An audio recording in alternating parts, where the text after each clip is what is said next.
नमस्कार साथियों, स्वागत है आपका हमारे YouTube चैनल में। आप छत्तीसगढ़ की किस जगह से हमारे समाचार सुन रहे हैं, कृपया कमेंट बॉक्स में लिखकर हमें जरूर बताएं।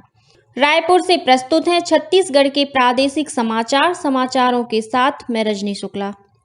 पहले मुख्य समाचार। मल्लिकार्जुन खड़गे अखिल भारतीय कांग्रेस कमेटी के नए अध्यक्ष चुने गए।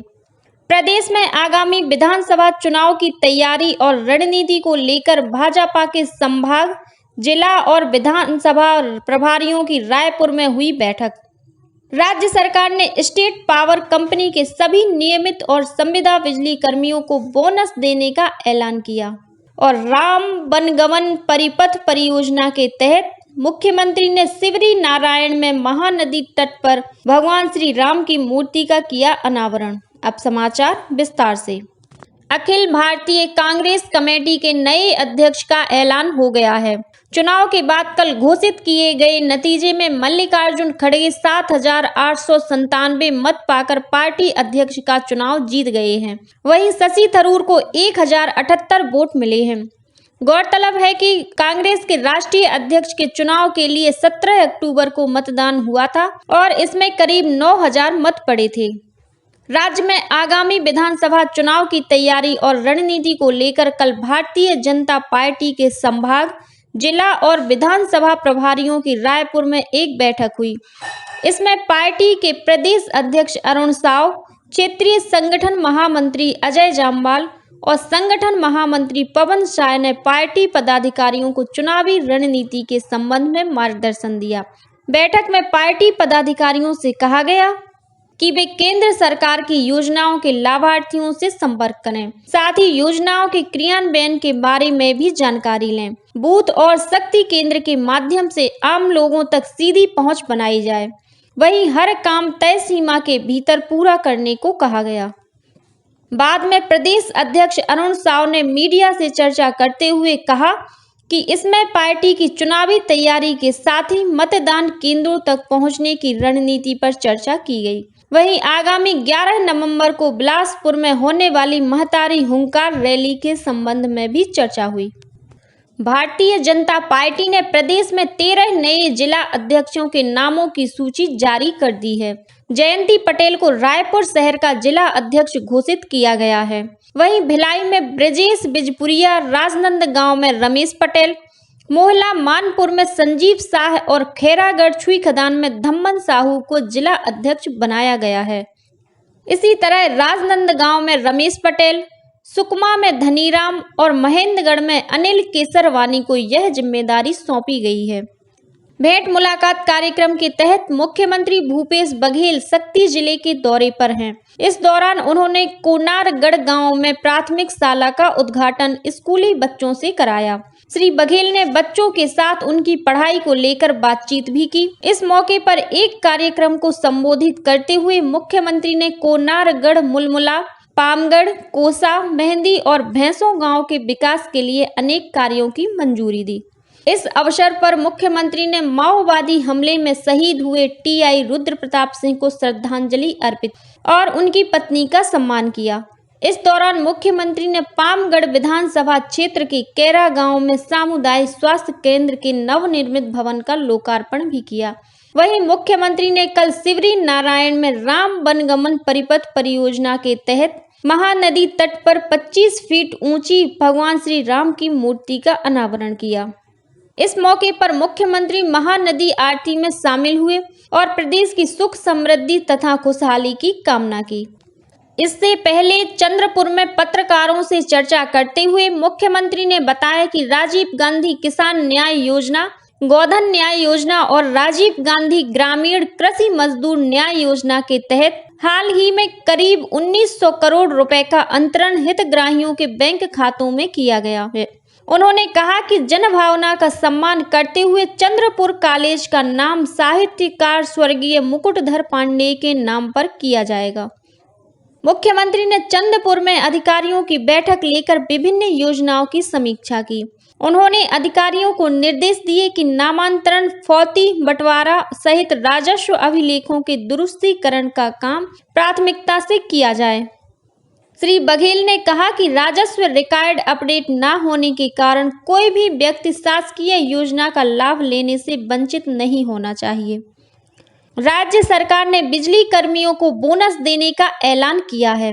इस संबंध में मुख्यमंत्री भूपेश बघेल ने घोषणा की है कि स्टेट पावर कंपनी के सभी नियमित और संविदा बिजली कर्मियों को बोनस के रूप में 11,000 रुपए तक की राशि दी जाएगी, जिससे कंपनी के 16,000 से ज्यादा अधिकारी और कर्मचारी लाभान्वित होंगे।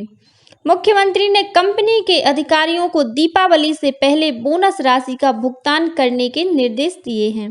प्रदेश के अति पिछड़े, सुदूर और दुर्गम क्षेत्रों तक भी आसानी से उच्च शिक्षा पहुंचाने के उद्देश्य से नवाचार किया जा रहा है। इसके तहत अब पीपीपी मॉडल में कॉलेजों का संचालन किया जाएगा। प्रस्तावित पीपीपी मॉडल में यह व्यवस्था शुरुआत से ही निजी महाविद्यालयों को दी जाएगी और इन्हें सभी कर्मचारियों की वेतन व्यवस्था स्वयं करनी होगी। हाल ही में हुई राज्य मंत्रिमंडल की बैठक में इसके लिए प्रस्तावित प्रारूप का अनुमोदन किया गया। राज्यपाल अनुसुईया उइके ने कहा है कि विभिन्न विश्वविद्यालयों और अनुसंधान संस्थानों में हो रहे कार्यों का लाभ किसानों तथा आम जनता को मिलना चाहिए, तभी वे सार्थक माने जाएंगे। यह बात राज्यपाल ने रायपुर स्थित इंदिरा गांधी कृषि विश्वविद्यालय में आयोजित अंतर्राष्ट्रीय कृषि मड़ई एग्री कार्निवाल के समापन समारोह को संबोधित करते हुए कही। इस अवसर पर उन्होंने कृषि विश्वविद्यालय द्वारा संचालित अनुसंधान गतिविधियों का जायजा भी लिया।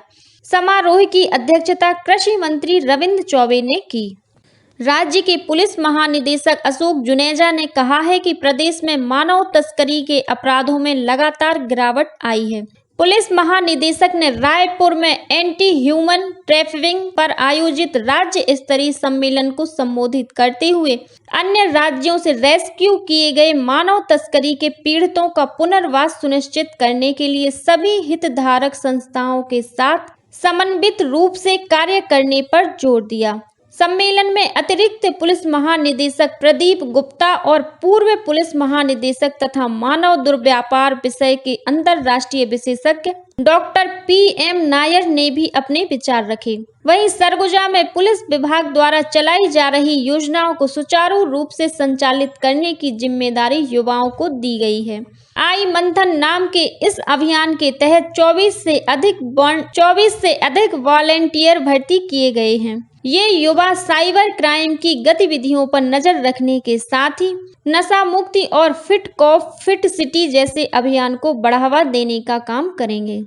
इस बीच कोंडागांव पुलिस द्वारा बड़ी डोंगर थाना क्षेत्र के मादा गांव में चलित थाना लगाया गया। इसके जरिए ग्रामीणों को साइबर और अन्य अपराधों से बचने के संबंध में जानकारी दी गई। साथ ही गांव में आने वाले अनजान व्यापारियों से सतर्क रहने को भी कहा गया। रेलवे सुरक्षा बल ने अवैध रूप से ई-टिकट बनाने वाले दलालों के खिलाफ जोन स्तर पर कार्रवाई कर दी है। मुखबिर की सूचना पर रेलवे सुरक्षा बल के जवानों ने छापा मारकर 38 दलालों को गिरफ्तार किया है। इनके पास से 10 लाख रुपए से अधिक के टिकट बरामद किए गए हैं। रेलवे सुरक्षा बल की टीम ने नागपुर, गोंदिया, अंबिकापुर, रायपुर, भिलाई के अलावा मध्य प्रदेश के अनूपपुर, शहडोल और छिंदवाड़ा सहित कई अन्य जगहों पर छापामार कार्यवाही की। राज्य व्यावसायिक परीक्षा मंडल द्वारा पुलिस मुख्यालय छत्तीसगढ़ में 8 रिक्त पदों पर भर्ती के लिए 6 नवंबर को प्रारंभिक परीक्षा ली जाएगी। उम्मीदवार आज 20 अक्टूबर तक ऑनलाइन आवेदन कर सकते हैं। पुलिस मुख्यालय में उप निरीक्षक और प्लाटून कमांडर के पदों पर भर्ती के लिए होने वाली यह परीक्षा दोपहर 2 बजे से 4:15 बजे तक होगी।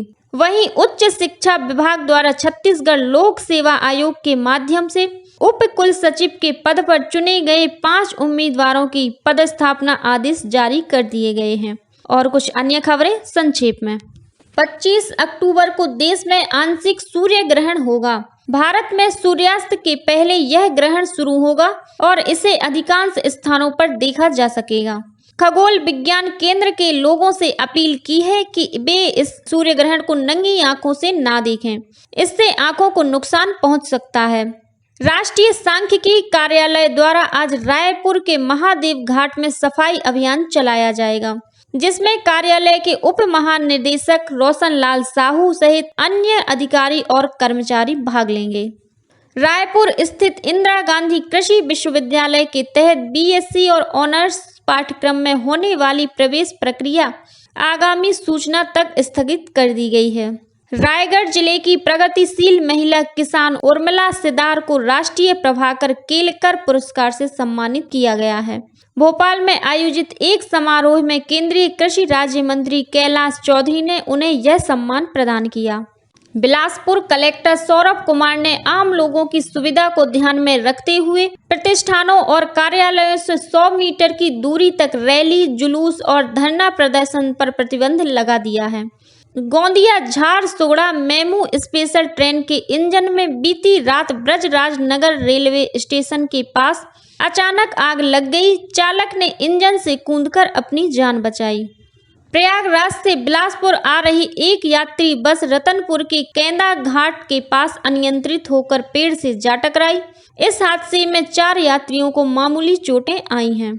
जन सूचना अधिकारियों के लिए आज रायपुर में कार्यशाला आयोजित की जाएगी, जिसमें छत्तीसगढ़ राज्य सूचना आयोग के मुख्य सूचना आयुक्त M.K. राउत के साथ ही रायपुर कलेक्टर डॉक्टर सर्वेश्वर नरेंद्र भूरे भी शामिल होंगे। बेमेतरा जिला कलेक्टर ने नगर पालिका और नगर पंचायत क्षेत्र में मिट्टी के दिए बेचने वालों से किसी भी प्रकार का शुल्क नहीं लेने का आदेश जारी किया है। नवगठित जिला सारंगगढ़ बिलाईगढ़ में शामिल किए गए सारंगगढ़ और बरमकेला विकास खंड के सभी उर्वरक, कीटनाशक और बीज विक्रेताओं को विकास खंड कार्यालय में लाइसेंस में संशोधन के लिए आवेदन जमा करने को कहा गया है। और भारतीय जनता युवा मोर्चा के प्रदेश में भ्रष्टाचार और बेरोजगारी में लगातार बढ़ोतरी का आरोप लगाते हुए कल दुर्ग में विरोध प्रदर्शन किया। इसी के साथ छत्तीसगढ़ के समाचारों का ये बुलेटिन समाप्त हुआ।